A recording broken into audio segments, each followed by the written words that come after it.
Hi, welcome to Ask Bishop Zac. So we have a follow-up from the last episode that we made.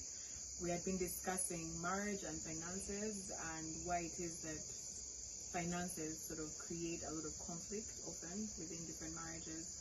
And we had another follow-up question from Rachel, sort of tackling the issue of trust. When trust is broken, how do you still navigate, decision making with regard to finances in a marriage where trust is beginning to be inexistent? I think also from what we said last time, we did talk about values, that the whole issue of finances is not that finances are the problem, it's actually conflict over values. And I also still remember the point we made that it therefore may not just be about money, it actually may be about the relationship. So even this question of trust, the manifesting issue, the presenting issue may be money, but actually it may be there are deeper questions about the relationship itself. And money often is the presenting issue. So the first thing therefore to really acknowledge to one another in the relationship is that trust has broken down. And here we are discussing the breaking down of trust. Trust that had been built, that was there, and now is broken. So the first thing to acknowledge is that trust is actually broken down. It's to be able to say, darling or sweetheart or whichever. I know that's I'm not sure at that time you'd be willing to use those words, but go ahead. Try. I don't trust you anymore in this matter. Oh, why? So have a conversation and find a way in which this conversation can happen.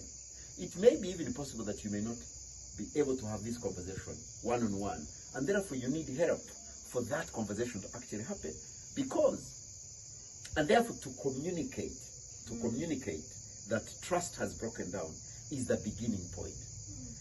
And very often, what caused the breakdown of trust is related to lack of effective, proper communication. So one of the processes to rebuild it is communicating. First thing to communicate is, trust has been broken down. I don't trust you anymore on this. So a conversation. Why this? Seeking to understand that trust has been broken is the first place. So communication will be therefore essential along the way of rebuilding trust. So here we're discussing rebuilding trust. The second thing, even before you get into that conversation, the first thing actually, is that you, the injured, who feels you have been you have been shortchanged, you've been betrayed, you need to sit back by yourself and also be helped to be willing to trust again. To be willing, therefore, to invest in a process of rebuilding trust. Because if you don't have that willingness, it actually is not. So to work on the willingness itself is a process. Because the fact that, especially when trust has been broken down so badly, even the willingness to trust is a challenge. So to work on the willingness to trust again, and that's where you may need help. And we come back to this whole question of help, even in the building of trust. Who could help you therefore? It's peer support. It's people who love you both. People who love your relationship, people who care about you both. And you both understand these two people care about us. It could be a peer couple, another couple, it could be just friends. By the way, what we are saying about relationship in marriage, it's also true about trust when it breaks down in any relationship, even a business relationship. People who are partners, they break down, the trust breaks down, and it's horrible. So some of these principles are definitely applicable to other situations. So the peer support, this couple that you trust, who believes in you, are able to help you have that conversation, but also are present to support the behavior change. Why?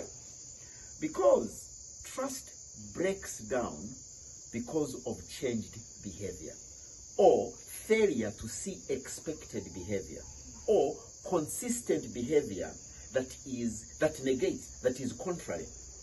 For example, when there is unfaithfulness, broken promises, and this is not a one-off. There is evidence that it is been consistent behavior.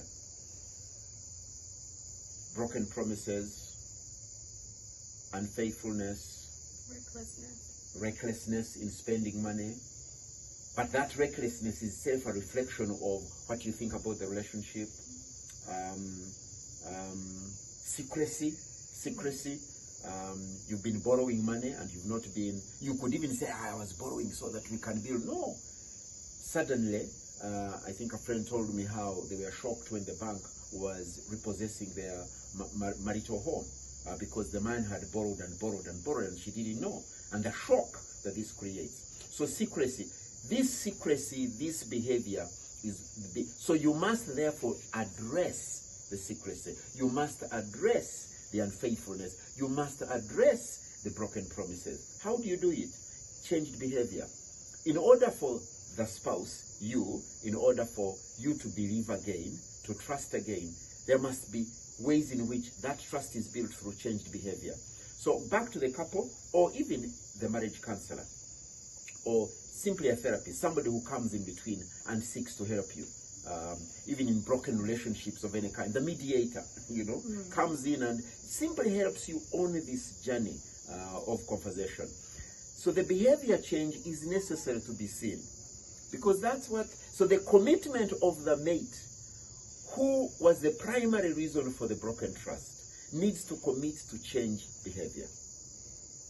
And the evidence of commitment of change behavior is not, I will never do it again, I promise. No, you've said that before. It is in the actual behavior change. The evidence. The evidence of that. So, but that itself needs to be supported. Hence the peer counselor, the counselor or the peer couple or the mediator. But you also, who has been injured, need to, your willingness to trust again means that you are willing to applaud, to acknowledge when there is progress being made. And so to simply say to him or her, thank you, this is encouraging. It doesn't say that I'm yet there. I am getting there, but this is encouraging. So that you are encouraging, you're supporting, because it takes two. It takes two. My wife, Theodora, the counselor, would call it reinforcing positive behavior. So when there's positive behavior, you applaud it. Now, in that process, it may help for you as well to ask, is there a way I behaved that could have contributed to that behavior? Is there a way? And I'm not suggesting there is, but it's good for you to have that reflection. Which also means that if there is any way in which, and this is a question you can ask the counselor, you can ask to support you think, this peer. And then you yourself make a commitment to change. And to see, because sometimes that change helps in reinforcing the change in the other. The thing to be said is that trust can be rebuilt. It's possible. But maybe what we need to say is that all relationships need to commit to building trust. Trust cannot be taken for granted. Trust is built. I mean, a young marriage, essentially, you are just started. You're building trust. You're building trust about everything. And the growth and the progress of a marriage is the process of building trust. Well, thank you very much. I think we've had a long one. I imagine maybe the single people out there would probably be wondering, how do I then identify somebody who is trustworthy or somebody who I can journey with, and these financial difficulties and things may not be as not only the financial difficulties, I know, yes, the but marriage. we're discussing finances, but decision making. Yeah. Trust is tied to everything, and so questioning, how do I identify, and at least start the journey off well. People ask, is it possible to discern trustworthiness? How do you know you know very little about the person, Yeah.